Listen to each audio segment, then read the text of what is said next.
அந்த பையன் தற்கொலை எண்ணத்தோடு வந்திருக்கிறான். ஏதோ ஒன்றத்தை போட்டுக்கணும் செத்துணும்னு நினைச்சு ஷட்டர் மூடிட்டு இருக்கிறான். ஆயத்தமா ரெடி ஆயிட்டான்.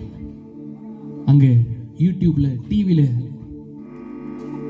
இந்த பாட்டு ஓடுது.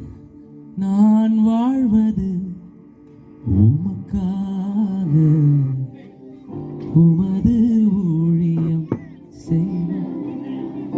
பாருங்க, இந்த பாட்டு யூடியூப்ல பிளே ஆன உடனே அந்த டிவில அந்த பாடல் பாருங்க. அந்த தம்பியை அடுத்த செகண்ட் தற்கொலை. அந்த மாத்திரையை தூக்கி போட்டு அப்படியே அந்த டிவிக்கு நேராய் முட்டி போட்டு 2 கையும் உயர்த்தி அழுது கொண்டிருக்கிறான். சித்தப்பா தட்டுறாரு, திறக்கல, ஜன்னல் வழியா பாக்குறாரு. உள்ள வந்து அதுக்கப்புறம் சொல்றான், இல்ல சித்தப்பா, இந்த பாட்டு மட்டும் ஓடலைன்னா நான் இன்னைக்கு செத்து போயிருப்பேன். ஒரு இல்லை சொல்றீங்களா? இது போல அநேக சாட்சிகள். ஆமென் சொல்லுங்க. வெறும் பாட்டு இல்லை, இந்த பாடல் உங்க வாழ்க்கை